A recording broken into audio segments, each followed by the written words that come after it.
Welcome to Bits of the Past Gaming. I'm going to take you through a journey through my childhood, show you what I grew up playing. These games are in no specific order, but these are the games that I played growing up. My family, we had a Genesis, and Genesis is pretty much all I played. I did have a friend that I would play Super Nintendo at their house, but it was not very common. Most of the time it was just Sega Genesis in my parents' basement. And here's the games that we played the most and that I played the most. All these are complete in box with manual. I don't half-ass on my Sega, so everything I get has to have manual, case, everything. So let's get started. First we have World of Illusion, starring Mickey and Donald Duck. Very fun game, good two-player game. You go through this World of Illusion, and it's just very fun. The levels are very well done, well thought of. This level with the cards at the bottom picture is one of the best levels in my opinion. Just really interesting. It's fun to play as two-player, like I said. Spent a lot of time playing this as a kid. Next, we have the Sega Classic. A must-have for all Genesis owners. It is Toe Jam and Earl. Really crazy, funkadelic type of game. Has a really weird vibe to it, but it works really well. The funk soundtrack on this, mixed with the goofy style of gameplay and the artwork and everything, just really works. What you have to do is find missing ship pieces because you crash landed on Earth. So you go through all these different levels on Earth and collect ship pieces, and you want to piece your ship back together so you can fly home. Really fun game. Highly recommend playing this Toe Jam and Earl. It's very pricey now because it's harder to come by, especially complete. And this copy is in great condition, as you can see. Definitely spent a ton of time playing that as a kid. Next we have Streets of Rage 2. The whole Streets of Rage series is really good, but this one is the best by far. Has the best soundtrack, gameplay, everything. This game is incredible. I've beaten this multiple times, played it numerous times, and very fun. Even more fun if you play with a friend. Both go through the levels, beating everyone up. The soundtrack on this game is amazing. They really did an outstanding job. Each level has its own type of feel, and the soundtrack really plays into that, gives it atmosphere, and it's very fun. The price sticker's still on here. Got this one for $29.99, complete with manual. Could be more now, could be less. I think it's maybe a little bit more now, especially in this decent condition. But definitely becoming a harder game to come by because it's so good and everybody wants to play it. Spent countless hours playing that as a child. Next we have my cat. Didn't have him when I was a kid. But anyway, we have Green Dog, the Beach Surfer Dude. This is not a very well-known title for the Sega Genesis, but it's considered a hidden gem in my book. It's a highly underrated game. Another game that has a really good soundtrack, and the soundtrack really fits with the vibe of the story, and all the levels have a different feel based on the soundtrack. Another one I left the price tag on.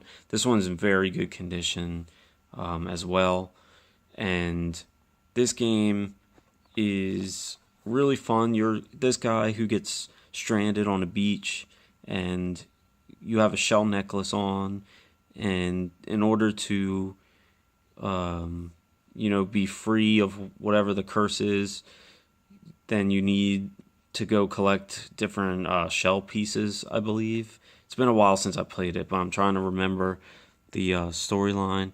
So you go through all these different islands trying to collect these pieces so that you can, be free from this curse or whatever. And this one is really fun. It's only one player game, but very fun. Highly recommend. I played countless hours of this as well, and it is really a great game. Next we have Toxic Crusaders.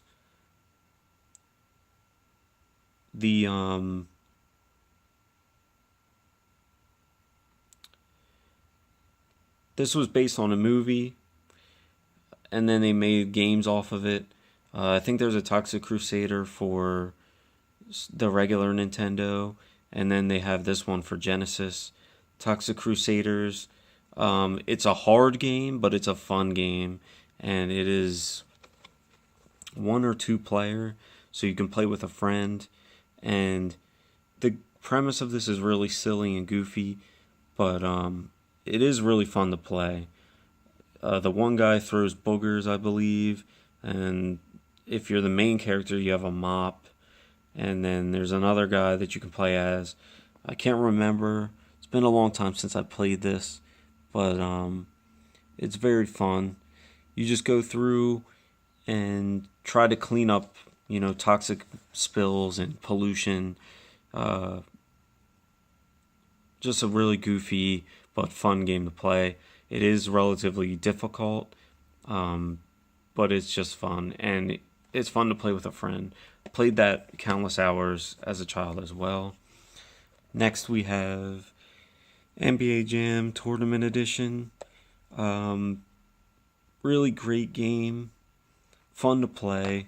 It's an arcade-style basketball game. Playing 2-on-2 with crazy dunks. The ball catches on fire at certain points. You can shatter the backboard at other points. And just very fun and goofy game to play. Had tons of fun with this. There's also cheat codes where you can be a gorilla and other characters. P-Funk is one of them. And Bill Clinton, I think, is also another character. And it's just very fun. Next we have Pigskin Football. This is another hidden gem. Not too many people know about it or talk about it, but it's a fun game. Once you get used to how it plays, it is very entertaining, and I can play this for hours on end. Basically, it's football in the medieval times, and I think it's like 5-on-5, and as you're running around the field, which is like medieval times, there's a castle, and then outside of the castle, and you can pick up weapons like maces and axes and ropes, and you actually murder the other players if they get too close to you, and that helps you run the ball in for a touchdown. Otherwise, it gets really hectic, and you can punch and punt the ball and pass the ball and run. That's about it. And it's just a constant play. There's no downs or anything. You just run until you score or until someone scores. And this is a really fun game. I played this countless hours as well. It's multiplayer. Fun to play with a friend as well, because it's just ridiculous seeing some of the kills on the football field. Next we have Royal Rumble, one of the best wrestling games, especially during this era. The Royal Rumble game and the Monday Night Raw is another good one. But just classic WWF wrestling. You can play with 1 or 2 player, so you can play with a friend. The Royal Rumble's fun. You can use steel chairs, it's just a really fun game. You can also now go back and, for nostalgia reasons, play as some of your all-time favorite wrestlers from the past. So Royal Rumble, must have for the Sega Genesis. Very, very fun. My favorite wrestler as a kid was always Papa Shango, and that's the guy with the skeleton face down towards the bottom. Otherwise, I would probably be Shawn Michaels or Razor Ramon. Really, really fun game. Me and my brother and friends played this countless times, and just very fun. Next, we have Sonic 2. Sonic 2 is a amazing game. Although I like Sonic and Knuckles a little bit more, but Sonic 2 is amazing. And Sonic pretty much made Sega compete with Super Nintendo for a short period of time. He was Sega's mascot, and this game sold millions upon millions of units. So, just a fun, fast-paced game. You collect rings, do speed ups, and make you go real fast. You do loops around things. Just a fun game. A classic. 1, 2, and 3, and Sonic and Knuckles, all great, in my opinion. I also like Sonic 3D Blast. A lot of people don't, but I do. Next we have the best, in my opinion, the best adaptation of a Disney movie. It's Aladdin. Aladdin for the Genesis is different from Aladdin for Super Nintendo. Super Nintendo is more focused on acrobatics, whereas the Aladdin for Genesis has swordplay. Definitely, this is the best version. It has the music from the movie. It looks like the movie. It plays like the movie. It's the closest thing you can get to playing the movie, in my opinion, of any game. And just a really fun, goofy game to play. So fun. It can get a little difficult, but it's a great platformer. And there's some cool features, like when you swing your sword and the other guy's swinging his sword, they'll clang together, and you can throw apples, and there's just some wild stuff in this. Really, really fun game. Must have if you own a Sega. Another childhood pastime. And then the final game that dominated a ton of time in my childhood was The Lion King, another Disney movie. Another great adaptation. Not quite as good as Aladdin, but it was really fun. The one thing about these Disney games is they were really difficult, especially for a little kid.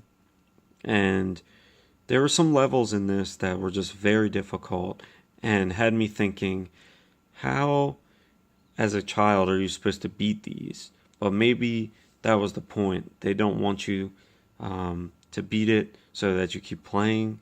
I mean, I don't know, I could be wrong, but just for a child's game, seemed very hard. I always had to use cheat codes to get to be a grown lion in this, because you play as Simba as a cub for most of the game, and then in later levels you get to be bigger. So I'd always have to put in codes to make him, full sized. But really fun game to play. And so that's the end of the list that I have for Sega games. ToeJam and Monero being probably my favorite, and the other ones pretty much equally took up my childhood. Streets of Rage 2, probably my second favorite. So these two, probably my favorite games. So that's all I have for right now. Stay tuned for more videos. One love.